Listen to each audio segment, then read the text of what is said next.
establishing the efficacy of prostate phantoms to increase the screening compliance of African American men. My presentation will cover the importance of screening in the African American community, the steps it takes to conduct such a scientific study, and my results, and of course my overall journey in the ReTOOL program.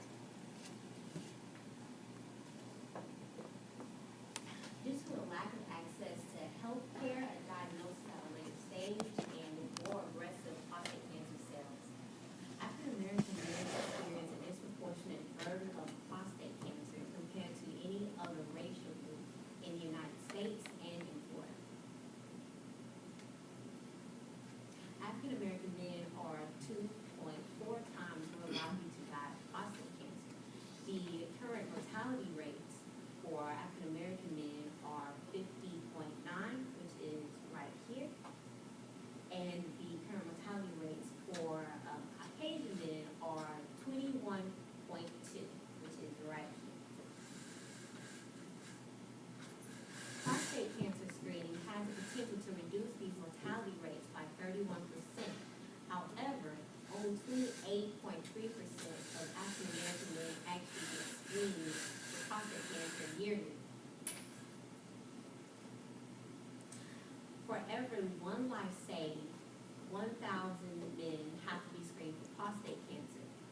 Our goal for this project was to increase the amount of African American men who get screened for prostate cancer to increase the amount of African American lives saved due to screening. I know that I wanted to do a project based on educational methods so that men would be able to learn about prostate cancer screening. Because when I first got into the ReTOOL program, my dad was trying to comfort me. He said, well, sweetie, I don't think you have to worry about getting prostate cancer. Very few women are known to get prostate cancer. So that was a bit startling. And I know that I wanted to use prostate phantoms to be able to demonstrate these particular prostatic diseases, because I know my dad is a kinesthetic learner, which means you have to do something or you learn about it. And that's why I chose this type of project. So in order to make a prostate phantom, you need consecutive genital urinary MRI scans of men with various prostatic diseases, MRI contouring software, Dr. Odell and I use ImageJ, a 3D medical printer, polyvinyl chloride plastic, which is actually fishing lure material plastic, and dye if you want blue tumors. Okay, so these are the images from the National Institute of Health that we use. We got the coordinates for these prostate images. We were able to put them into a 3D printer and get the exact replica in the 3D mold of these prostates. So here we have a normal, healthy prostate. These are the heads of your femoral bone, and this is the air in the rectum. Here we have prostate cancer, stage 1 prostate cancer. You can see this gray area here, that's a tumor. Here we have stage 4 prostate cancer, and you can actually see a bit of it has metastasized to the surrounding abdominal area. There's 3 tumors here. One right here, and a tumor right here. And this is a demonstration of benign prostatic hyperplasia, which is just an enlargement of the prostate. As the men get older, their ears continue to grow, their nose continue to grow, and their prostate continues to grow. But this is quite rare because this man's prostate was essentially the size of a grapefruit. So as you can see, it's squishing his bladder and most likely the urethra to make it hard for him to use the restroom. This 3D printing room was amazing. I even got to go in and compare my own artwork to what they were printing out in the 3D printing room at the time. They were printing out spines for physicians to learn about spinal surgery. So here's my own work, and here's the spine we're printing out. This is a Dr. Bolton's brain, I believe, scaled down.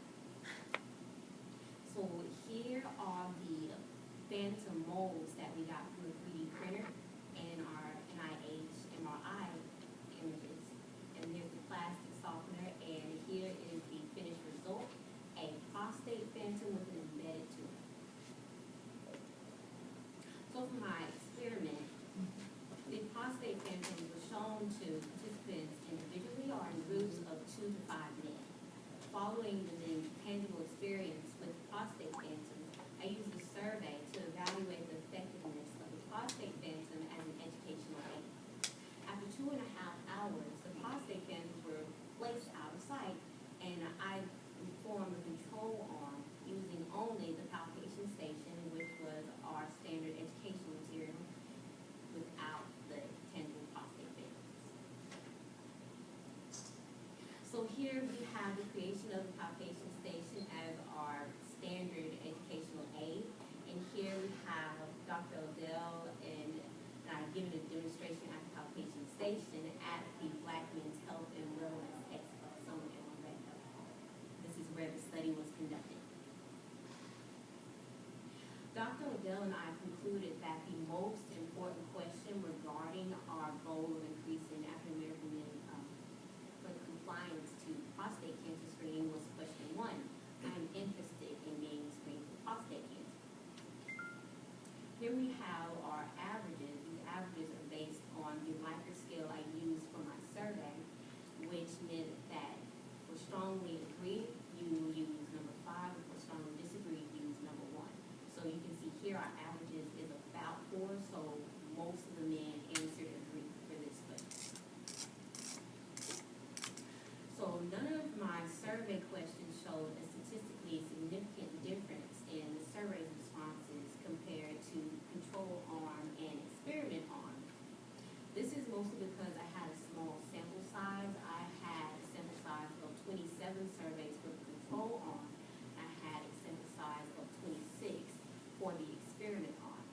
Some men were confused by the wording of the survey and also the way the Likert scale was set up. So some men went through and circled all 1s intending to put strongly agree, but instead they didn't realize that 1 stood for strongly disagree. So I had that problem as well. There was a friendly sort of bias towards sort of helping me out. So men felt by circling strongly agree, strongly agree for all of the survey questions that they were helping me get a better grade on this project. And the control arm also benefited greatly from the palpation station, which was probably too pretty, too educational to begin with. So just because none of my results were statistically significant does not mean that I didn't get some really interesting results. So I put question 4 in here to sort of see how African American men felt about the digital rectal exam. And most of them answered neutral because I guess they still feel that this has ties to homosexuality or it's inconvenient for them or it's just not something that they want to do. So I'd like to change that. And also for question 5, some men didn't realize that this was a question about race. So men weren't too enthusiastic about having another African American man palpate for differences in their prostate with digital rectal exam. They were also very ambivalent about that. You can see most of them answered neutral for that. So if my results were statistically significant, I would have a 7% difference in the men who got to palpate the phantoms versus the men who didn't in the control arm. So based on the 7% difference, if you go back and look at the census for African American men by the surveillance, epidemiology, and end results census, I went back and calculated from the 7% that 416 African American men, their lives could possibly saved due to palpating these phantoms and then saying, yes, I do want to get screened for prostate cancer. For my future works, I am definitely looking forward to completing the same study again, being able to use a more culturally competent survey with less words and more definitions and a larger sample size. I'd also like to use a pre and post survey to assess the amount of information that men already know about prostate cancer. I'd also also looking forward to advocating brachytherapy procedures because prostate phantoms are actually used. Okay, they're actually used during brachytherapy procedures. This is for my dad, and I have very, very many things. I'm sorry, I don't have enough time to announce that. Are there any questions?